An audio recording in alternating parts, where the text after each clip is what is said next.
Good morning and welcome to a strangely timed and strangely locationed AutoTalk weekly wrap. We figured it's the holidays, we have a little bit of fun. It's pissing down with rain, all the technology's not working, so we are on a laptop connected to a cell phone inside of what, Graham? We be hustling, Richard. We are in a 2015 Suzuki Hustler. Now, if you're not up with the play, you importers out there, the Suzuki Hustler, it's a 660cc, I'm going to call it a downsized Jimny, a very downsized Jimny. 660cc's of raw, unbridled power, and colour-coded throughout in a hot cherry red with a white roof. How's that for a sales pitch? Two grown men in a Hustler, how good could it be, right? We live in the dream. If we turn the computer around, maybe you better see, there's your cherry red interior. Yeah. Yep. Bit of room in the back there. I say bit of room, but yeah. Well, family. You can see that. You can see the paint in the boot. Yeah. Colour-coded, climate control, air conditioning, heated seats even. And how much are we looking at for this wonderful piece of automotive engineering, Graham? Well, since this is a sales pitch, Richard, the fine price of this little motor vehicle is a mere $14,000, which I think is pretty damn good value for a vehicle of such high calibre. It is very cool. I remember going to Japan when these first came out and seeing them there in the malls and stuff on display. They were fun then and they are fun now. And I just thought it was a cool thing to say, hey babe, I drive a Hustler. Every day you're hustling. Every day we're hustling. We be hustling here at Croydon's. So it looks a bit dodgy. We're parked out the front of the yard right now facing the road and traffic's walking past, seeing two grown men sitting inside a small Suzuki Hustler in the rain thinking, Now, I hope you guys can hear us because it is raining very heavily in Auckland. I think a lot of people have actually gone back to work or even, gone home and gone shopping instead of staying at the beach because it's just so wet. Yes. And windy and horrible. I had to chase my rubbish bin down the driveway the other day. So if you're stuck on the yard and there's not many people around or you're just stuck inside, then welcome. Thank you for listening to us. Now, this again isn't like last week, our usual format of the weekly wrap. Probably going to be a little bit of a shorter one today, and also we're not going to cover through all the news. We're just going to touch on a couple of little things, and then we're just going to have a very brief discussion of our thoughts on what's going to happen this. Yeah, that's a GoPro turning off, by the way. Tech, right? Yeah, exactly. So let's just briefly first touch on the world of vehicle statistics, because we have had the vehicle statistics for the year come out in this last week. And again, this is going to be a bit dodgy because I'm doing it on the screen we're looking at. Hopefully you could still keep seeing us. If we look at the new market, the Mitsubishi Outlander was New Zealand's best-selling passenger car in 2022 with 9,105 registrations, which saw Mitsubishi Motors pip Toyota New Zealand by 254 units to become the leading brand in the passenger car market. Total passenger vehicle registrations for the 2022 calendar year were up 4% for the year to 116,370 units. Yeah. Electric cars played pretty big in it. Tesla and MG rose to number 6 and 7 respectively in the top 10 passenger car ranks, and I suspect that BYD next year will be somewhere up in that. The top 10 brands were in passenger: Mitsubishi, Toyota, Kia, Suzuki, Hyundai, Tesla, MG, Mazda, Honda, and Ford. Look, that's it was an interesting year because various supply constraints and so forth, the impact of the clean car regulations, and so on and so forth. Top models for the year were the Mitsubishi Outlander, RAV4, Model Y, Suzuki Swift, Mitsubishi Eclipse Cross, MG ZS, Mitsubishi ASX, Kia Sportage, Toyota Corolla, and Tesla Model 3. In the commercial stakes, the Ford Ranger, I'm going to have to double check these figures because someone hasn't actually put the months up for the year. Where are we? Passenger brands. For some reason, someone's not sent me the commercials, but I will. The Ranger was number one. The Ranger was number one. Yep. And it pipped out the Hilux, I think, by, I'm going to say about 1,500 units, I think it was. So it was a reasonable size gap, I think, at the end of the day. Exactly, yeah. Now, if I look at the, we're going to move live here, and I'm going to Well, while you're doing that, Richard, I was going to say, interesting point that we've seen, I don't know if it's the first time in a very long time, that Mitsubishi have pipped out Toyota to have the top-selling model in New Zealand. Well done Mitsubishi too. I think that's a hell of an achievement when you think about it. And in terms of overall vehicle sales, look at it, Mitsubishi SUVs in the dominant positions all the way through the top 10. What a great time to be a Mitsubishi dealer in New Zealand over 2022 and possibly into 2023. And within the truck stakes, no surprise, I think the new Ranger is just laying waste across the truck scene, and there doesn't appear to be a lot of answers in that new product coming through yet. So if I go to just pull up the stuff that was sent to me, the new commercials last year were down by 8.9% to 53,216 units. The Ford Ranger was the top model. And if we go through here, Ford was the top mark in commercials, followed by Toyota. So yeah, it was a again, that's traditionally, Toyota is traditionally top in the commercial sector and in the car sector, and they've been pipped at both. This is the first year in a long time Toyota are not leading those two market sectors. Yeah, it's just crazy to see the market that Mitsubishi's done it, and that's kind of a long time since Toyota's not been the top in two different sectors. Now, we need to remember that's not just necessarily a bad thing for Toyota. When they shifted to their price promise system to their, that's their Honda term for it. When they shifted to their system where they went to fixed pricing, they did, indicate they were pulling out of rentals. They weren't necessarily sacrificing margin or quality of service for volume anymore. So look, maybe it wasn't. That's one of the things they had to give up, was that fight at all costs to have that top spot. There is more to the performance of the company than just being at the top of the market. And how much do you think was also supply too? Because 2022 has been a year of, if you've got it, you can sell it.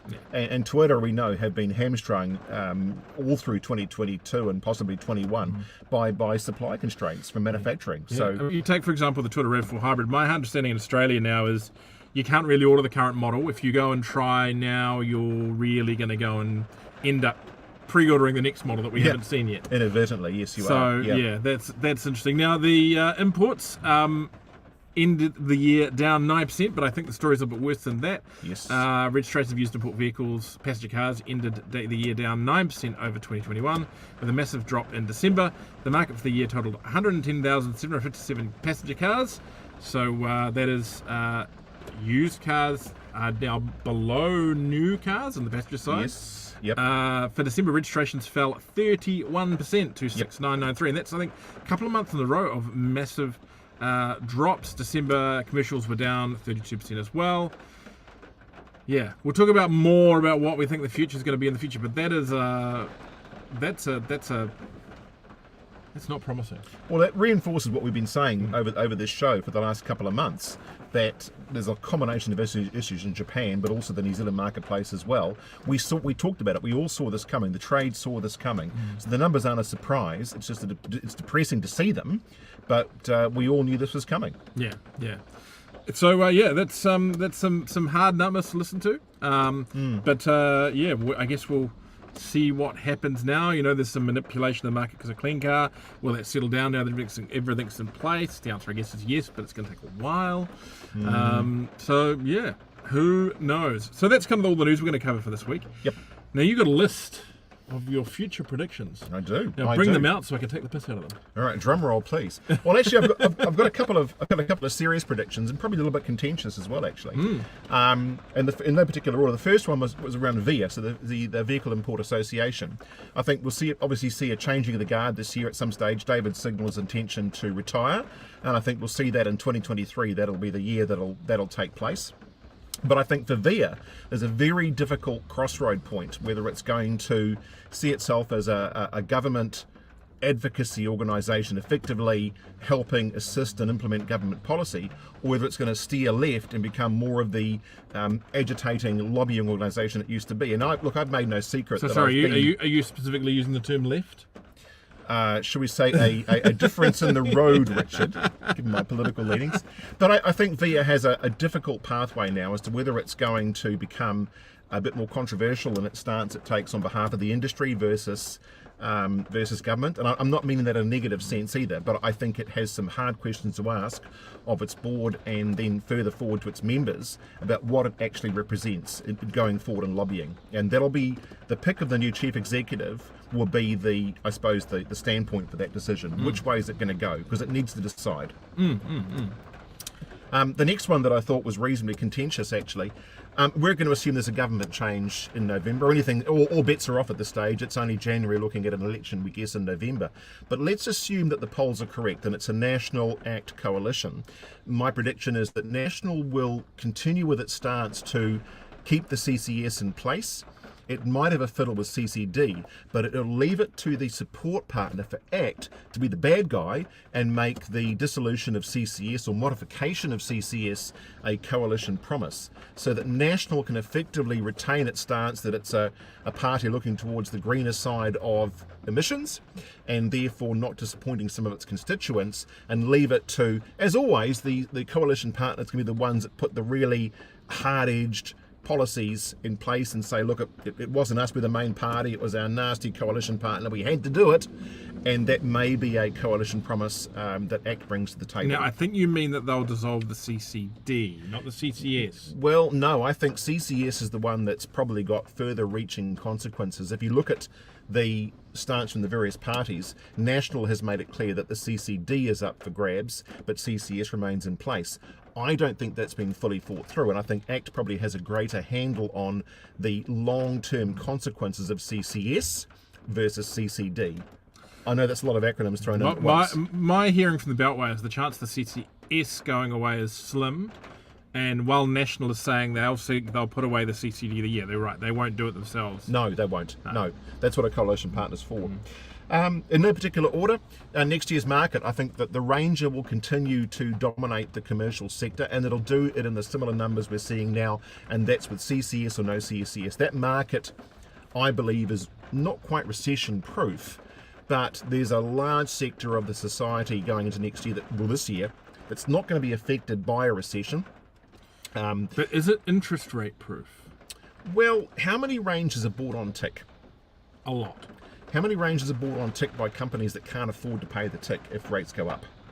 Versus forward financing, for example. So don't forget, a lot of financing that occurs is through from either Japanese sources or external overseas sources that are providing the funding for dealers to operate.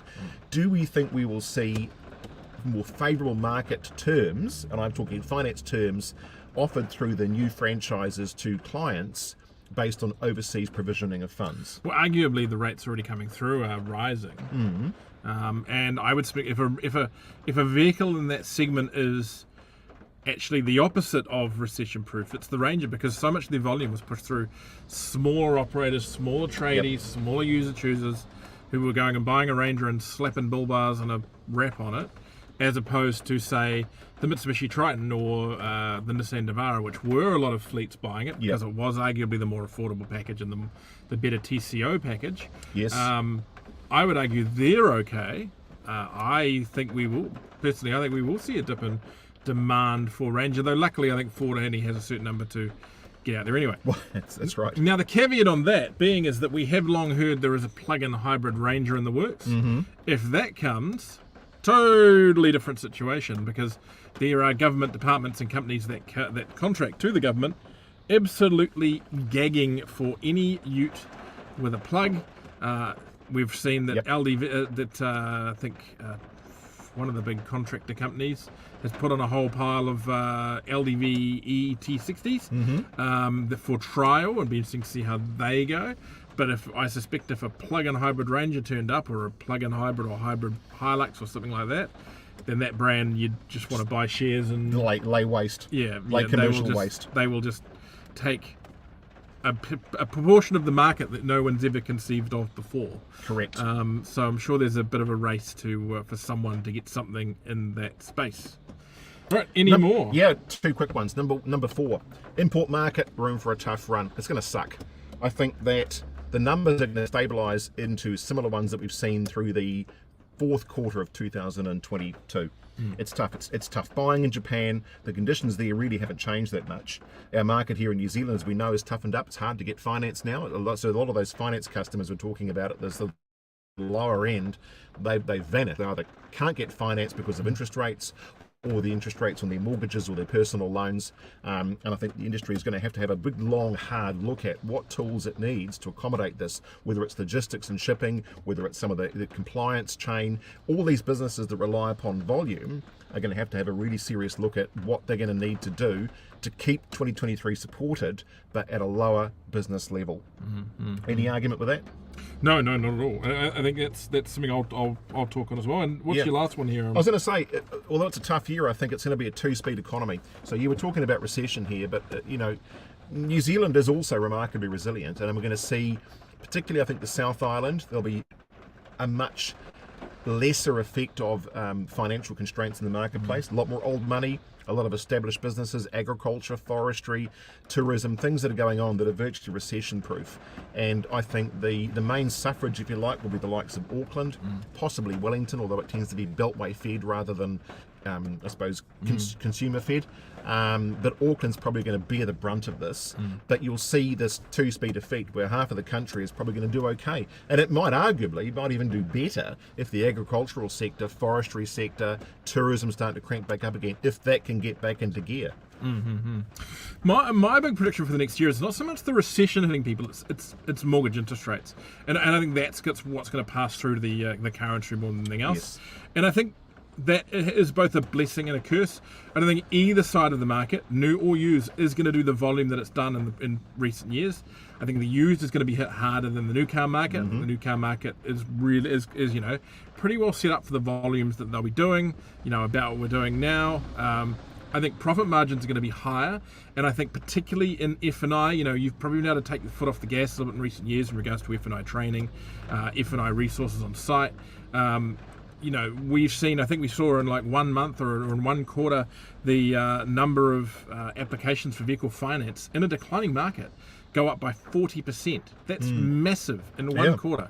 And that's because people aren't borrowing on the mortgage anymore. The day of the people coming onto the yard saying, I'm all sorted for finance, I've all got my money, because doesn't matter anymore. Yep. And even if they do have it, you really have a chance to match the rate or to get close with your commercial finance offering. So, if you've backed away from being really aggressive on finance, really aggressive on insurance, maybe now's the time to rethink it and really double down on training, preparing, making sure you've got business managers in place, or working with a company like our finance sponsor, Better, or One Partner, to make sure you've got good channels in place to competitively compete for that finance business, because while it's been hard for the last few years, it is not anymore.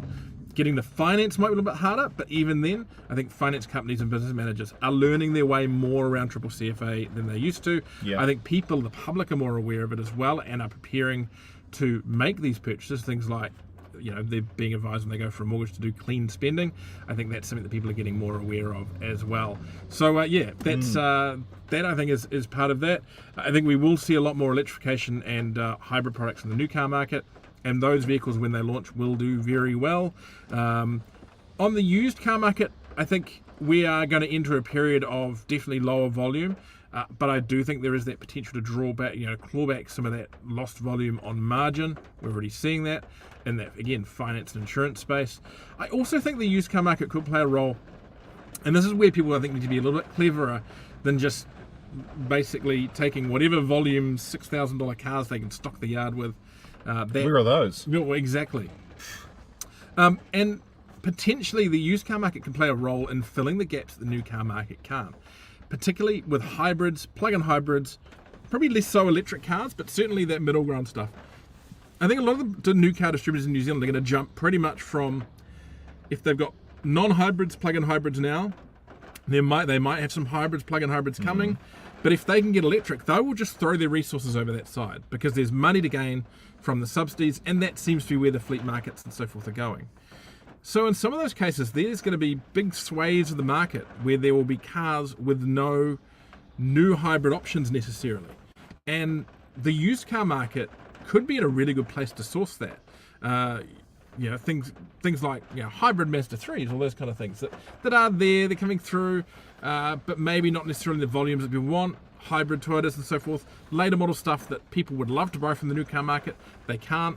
I know these things aren't necessarily that cheap to get, but I think that we will see potentially an opportunity there for the used car market to be just be smarter about what they source and maybe fill that gap down the middle and ride the clean car plans before they do go out the back way. Well, I'll take a page out of your book there for a second, and so I think the market's already doing that. There's a number of dealers already playing in that particular field, so I think it's already being thought of. One of the issues, though, as we know, is actually supply, and we've got to remember that the very thing you're talking about, dealers sourcing in Japan, is the very thing that Japanese dealers right now are trying to source for their domestic clients. And there's a lot of buyers out there that would love to source that product, but it gets to the point where the arbitrage is just, it's too narrow a margin of arbitrage between them, or just made of unobtainium. It'd be nice if we could source them. It's like the electric car market out of Japan, EVs. There's only a finite number of EVs sold every year in Japan 3, 4, 5 years ago for our market to tap into. It's a finite pool to work with, and that's, as anything else, going to cap the EV penetration into New Zealand on a used perspective from Japan. And the other factor that we're not probably thinking of is Australia. And you mentioned Mazda Excella Hybrid, for example. So as more of these vehicles get onto the SEVs list in Australia, and the Mazda Excella Hybrid's one of them, we're going to see, and the Vitz Hybrid's another, we're going to see greater competition from a marketplace that can just pay more for that product. And it's going to, I think, put some compression on New Zealand dealers' ability to source a product, even if they could sell it. I just don't think the Australians care that much about those cars, though. Well, they may not care. They may not care in a sense of 20 million, but if you're talking about the numbers that are being thrown around for Australia, yeah, it's small and the drop in the bucket compared to the size of their fleet, but compared to what we're buying, it's pretty damn significant.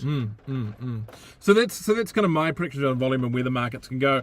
It's going to be hard, but there's money to be made if you do it right. Yep. And it's the old deal in these situations that it's the established operators that survive. You are probably going to get a breathing space from the guy down the road who has been selling imports and will go back to selling fridges or selling fireworks or selling apples until the next kind of volume period in the used import market comes. So those good quality operators who've put good quality processes in place, who care about finance and insurance, who do the work, they will do incredibly well. I think I agree with Graham. I think the clean car systems will be played with.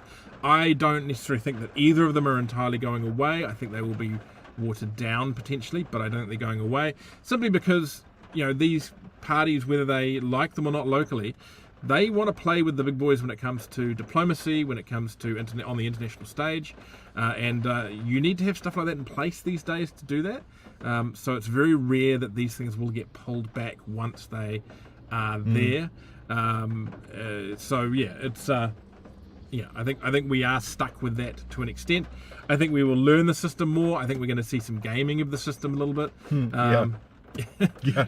And I think, who would have thought that, potentially by some point this year we'll have system services operating that help you trade credits, all those kind of things. It's just seems such a weird element to the industry that we don't often see. And most of us, we just want to sell cars.